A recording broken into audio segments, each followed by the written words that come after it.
Buenas tardes. El día de hoy les vengo a presentar mi proyecto de análisis bivariable, el cual es de la materia de bioestadística. Me presento. Soy la alumna Sansores Sánchez Alondra Esmeralda, de la licenciatura en farmacia. Mi docente es el profesor Aldo David Moreno Habana y la fecha de entrega es el día 15 de marzo de 2024. Como una breve introducción, les puedo comentar que el proyecto tiene como finalidad el encontrar qué tanta relación hay entre una bivariable mixta y, por otro lado, una bivariable cuantitativa, utilizando medidas de tendencia central y medidas de dispersión. Pasaré a la siguiente hoja denominada base de datos. En esta se examinó una base de datos de análisis de pruebas rápidas propuestas, KINC y POE, para el diagnóstico de COVID en la población de Quintana Roo primavera 2022. Estas pruebas, KINC y POE, se promocionan como más económicas y simples de administrar en comparación con las anteriores. Es por esto que se realizó un estudio de laboratorio con 330 pacientes, del cual salieron los siguientes datos. Como primer punto tenemos el género, dividido en hombres y mujeres. De igual forma tenemos el diagnóstico con gol estándar respecto a COVID-19, dividido en sanos y enfermos. También tenemos los resultados de la prueba KINC divididos en positivos y negativos. Y también los resultados de la prueba POE, que de igual forma se dividen en positivos y negativos. También tenemos la edad, que varía desde los 18 a 92 años. De igual forma tenemos la cantidad de síntomas, que varían desde los 0 a 7 síntomas. También tenemos la cantidad de días con síntomas, que varían desde los 0 a 15 días. También tenemos el IMC, que varía de 17 a 35. Y por último tenemos el fallecimiento, que está dividido en no fallecimiento y fallecimiento. Ya con todo esto desglosado, se optó por clasificar cuáles de estos datos correspondían a variables cualitativas y cuáles a variables cuantitativas. Obviamente recordando que una variable cualitativa es aquella que mide las características de un individuo u objeto, por el contrario de las variables cuantitativas que miden la cantidad de elementos de un conjunto, precisamente con números. Aquí podemos ver cómo es que el género es una variable cualitativa. De igual forma, el diagnóstico con gol estándar respecto a COVID-19 es una variable cualitativa y no se quedan atrás los resultados de la prueba KINC y los resultados de la prueba POE, que son variables cualitativas, por el contrario de la edad, cantidad de síntomas, cantidad de días con síntomas y el IMC son variables cuantitativas. Y por último tenemos el fallecimiento, que es una variable cualitativa. De todas estas variables que anteriormente les expliqué, elegí cantidad de síntomas junto con fallecimiento para así poder formar mi estudio estadístico bivariable mixto, y elegí cantidad de síntomas junto con el IMC para así poder formar mi estudio estadístico bivariable cuantitativo. En este caso, les comenzaré explicando la bivariable mixta. Principalmente tengo un total de pacientes que son 330, los cuales subclasifiqué en número total de fallecidos, los cuales son 100, y número total de no fallecidos, los cuales son 230. Todo esto en relación con la cantidad de síntomas. Lo siguiente que hice es sacarle sus medidas de tendencia central, la cual la primera tenemos que es la moda. Sabemos que la moda nos ayuda a identificar el valor o valores más frecuentes. Es por esto que tenemos una moda de 5 y una moda de 6, lo que realmente significa que en el número total de fallecidos, el valor que más se repite son 5 síntomas, y en el número total de no fallecidos, el valor que más se repite son 6 síntomas. Observando que la mayoría de los pacientes presentan menos síntomas, pues al fallecer, que en comparación con los que no fallecieron. Bueno, ahora pasamos a la mediana.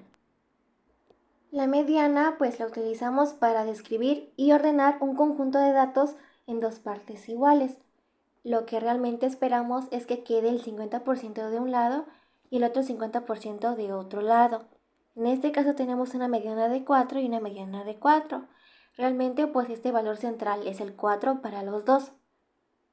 Ahora pasaremos a la media. La media o promedio pues tenemos muy en cuenta que nos representa el valor típico o central de un conjunto de datos. En este caso tenemos una media o promedio de 3.75 y un promedio de 3.68, el cual de ahora en adelante nos va a representar nuestro centro después de nuestro conjunto de datos. Ahora pasaremos a la varianza. La varianza es una medida de dispersión, la cual nos indica la variabilidad o dispersión de un conjunto de datos con respecto a su media, siendo sensible a valores atípicos. En este caso tenemos una varianza de 4.08 y una varianza de 5.23.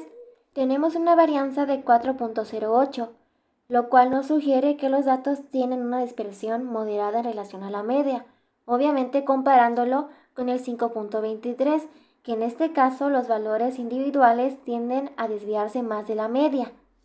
Bueno, ahora pasaremos con la desviación media. De igual forma es una medida de dispersión, la cual es utilizada para describir cuánto se aleja en promedio los valores individuales de un conjunto de datos respecto a su media aritmética. Tenemos una desviación media de 1.71, lo cual nos indica que en promedio los valores individuales se aproximan a 1.71 unidades de distancia de la media. Y en el caso del 1.99, indica que los valores están aproximados a 1.99 unidades de distancia de la media. Recordemos que la media es de 3.75 en el caso de los fallecidos y en el caso de los no fallecidos es 3.68. Bueno, ahora pasaremos con la siguiente medida, que vendría siendo la desviación estándar. Pues lo realmente destacable de esta medida es que se calcula como la raíz cuadrada de la varianza. Bueno, el primer valor que tenemos es de 2.02 y el segundo valor es de 2.28. Podemos interpretar que el 2.28 tiende a dispersarse más lejos de su media, en comparación con el 2.02, que como es un valor todavía más pequeñito, pues se dispersa un poquito menos. Por lo cual podemos dar a interpretar que es más cercano a su media en comparación con la desviación estándar de 2.28, que es un poquito más lejana. Bueno, hasta aquí pues me he podido dar cuenta que algunos datos como la media, la desviación media y la desviación estándar solamente varían por décimas. 3.75, 3.68, 1.71, 1.99, 2.02, 2.28. Por lo cual podría interpretar que tienen una distribución similar en términos de centralidad y dispersión. Sin embargo, es indispensable tener todavía más datos e información para poder determinar la relación que hay entre estas dos variables. Es por esto que opté en sacar una distribución normal estándar, la cual requiere datos como el límite máximo y el límite mínimo. El límite máximo se calcula por la suma de la media y de la desviación estándar, lo cual nos van a dar como resultado el límite máximo de 5.77 y 5.97. El límite mínimo se calcula de igual forma, pero ahora con la resta de la media y la resta de la desviación estándar, lo que nos da como resultado un límite mínimo de 1.72 y un límite mínimo de 1.39. Ocupar el límite máximo y el límite mínimo junto con la desviación estándar y la media para poder así encontrar lo que viene siendo el intervalo común que me diga y que me asegure que dentro de esos intervalos se encuentre el 60%, para así poder tomar esos datos como punto de referencia para relacionar lo que viene siendo las variables. Es por esto que se los mostraré a continuación. Bueno, yo tomé como referencia un Apple de GeoGebra para poder ejemplificar estas gráficas, lo cual necesita que le proporcionemos los datos de el promedio y la desviación estándar, y al igual que el límite mínimo y el límite máximo, para que así nos dé un porcentaje que viene siendo el nivel de confianza, que es el 0.68, el cual lo colocaremos en estadísticas para que pues nos dé lo que viene siendo el intervalo Z de la media. Bueno, también hay que proporcionarle datos como la media, la desviación estándar y la muestra que viene siendo 100 personas de los 330. Para que nos dé el resultado, el intervalo z da una media, el cual el resultado se interpreta de la siguiente manera. Tenemos que el intervalo se basó de lo que viene siendo la media, el 3.75, el cual nos dio un intervalo z de 0.20, el cual nos sirve para el extremo inferior y el extremo superior, que vendría siendo el de aquí. Realmente lo que viene siendo el extremo inferior, como se refiere a los síntomas, redondea lo que viene siendo el 3 se quedará en 3, y en este caso el 3.95 pasaría a ser 4, ya que pues los síntomas se dividen en enteros. No puede haber un síntoma con 1.2 o la mitad, no, tienen que ser enteros. Y la siguiente forma lo podemos interpretar como: tenemos que con un 68% de confianza, un paciente fallecido presenta entre 3 a 4 síntomas. Y de igual forma tendremos que hacerlo con las personas pues no fallecidas, que vendría siendo lo mismo. Tendríamos que introducirles su promedio, su desviación estándar, su límite mínimo y su límite máximo, para que si nos dé el porcentaje meterlo, para que nos dé nuestro intervalo z, que vendría siendo de 0.15, el cual nos da que el extremo inferior es de 3, que lo redondearemos a 3, y al 3.83 lo redondearemos a 4, para que pues se pueda interpretar de la siguiente forma. Tenemos que con un 68% de igual forma de confianza, un paciente no fallecido presenta entre 3 a 4 síntomas. Realmente lo que puedo concluir es que mis dos variables no tienen una relación, ya que los síntomas no pueden determinar si el paciente fallecerá o no, ya que en este caso, como vimos, tanto pacientes fallecidos como no fallecidos presentan de 3 a 4 síntomas. Bueno, ahora pasaré con mi bivariable cuantitativa. Tenemos la siguiente pregunta: ¿qué tanta relación mantiene el IMC con la cantidad de síntomas presentados por los pacientes? De igual forma tenemos un total de pacientes de 330. Y tenemos la gráfica de IMC, en la cual nos dice el respectivo IMC y su situación. Si tenemos un menor peso, tenemos un IMC menor de 18,5 y así.